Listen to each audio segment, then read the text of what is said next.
Salut à tous, bienvenue sur Écho du Week-end. Voici le point des événements culturels qui nous sont parvenus sur le plus 229 66 23 27 63. Il y a WhatsApp bien évidemment. On commence par la journée du jeudi 12 octobre 2017 où le New Japort 6 à Bomekalavi nous offre une soirée exceptionnelle, soirée de dégustation de champagne. C'est à partir de 22h00 pour les accros du champagne. On va aller rapidement à la journée du samedi 14 octobre 2017. Événement époustouflant. King Messon sera à Ouida pour la première fois et ça sera de l'autre côté du bar Miwa City, dans l'avant avant le commissariat central en quittant Cotonou. Vous vous demandez certainement que faire ce grand promoteur culturel à mes côtés dans cette émission. Eh bien, il nous parlera d'un événement qu'il organise le 12 octobre, bien évidemment à Cotonou, au Jack-Tet, à Cotonou, bien évidemment. Il s'appelle Eli Elai, un grand promoteur culturel. Il a eu à organiser la nuit des Amazones. Cette fois-ci, c'est la nuit de la culture béninoise. Bonjour Eli Elai. Bonjour, comment ça va? Ça va très bien chez vous? Oui, je vais bien. Alors rapidement, pourquoi la nuit de la culture béninoise? La nuit de la culture béninoise parce que le Bénin est très riche en culture. J'ai l'impression que les Béninois oublient un peu ça. Le Bénin est très riche en culture.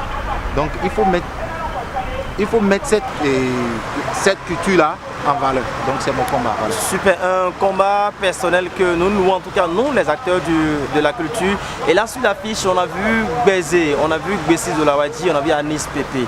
Pourquoi vous avez choisi uniquement ces trois? Est-ce qu'il y a des critères ou bien vous avez tenu compte de leur bagage en tant qu'artiste? Oui, il faut dire aussi que j'ai tenu un peu compte de leur bagage aussi. Mais ils ne sont pas seuls, il y a d'autres artistes qui vont suivre après. Mais comme on ne peut pas mettre tout le monde ensemble, c'est comme je l'avais fait pour la nuit des Amazones, acte 1, acte 2. Donc il y aura l'acte 2 où on verra un peu. Et il y avait des artistes qui ont été touchés aussi, mais qui ne sont pas disponibles pour le jour là.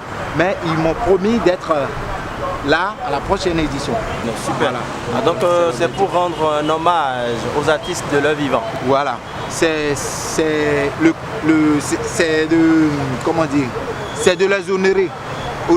C'est de les honorer de leur vivant, de faire la fête avec eux, quand eux-mêmes ils sont là. Moi j'ai mal quand je vois les artistes, quand ils sont malades, ils n'ont pas de soutien. Après leur mort, le gouvernement envoie une délégation, le président même se déplace, on met le drapeau du pays sur leur cercueil, tout ça, pourtant de leur vivant, on n'arrive pas à reconnaître à ces artistes-là ce qu'ils apportent à notre nation. Et c'est très grave.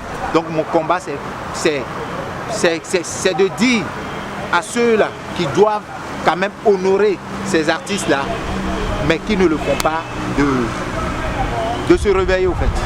Alors un mot en guise de conclusion. Vous invitez tous les Béninois à la soirée? Ouais, j'invite tout le monde, tous ceux qui aiment la culture, tous ceux qui aiment le Bénin. Je vous invite à venir faire la fête avec nous parce qu'il y aura Anis Pépé, que vous connaissez très bien, que vous aimez. Il y aura Bézé, voilà, que vous aimez aussi. Il y a Bessi Zolawadi, donc ceux-là, c'est, comme on le dit, c'est le choc des titans. Donc je vous invite à venir faire la fête avec nous. Super, merci à toutes et à tous, mesdames et messieurs, c'est fini pour ce numéro de cette émission. Si vous avez envie qu'on parle de vos événements dans cette émission, merci de nous écrire via WhatsApp sur le plus 229 66 23 27 63. Bye bye.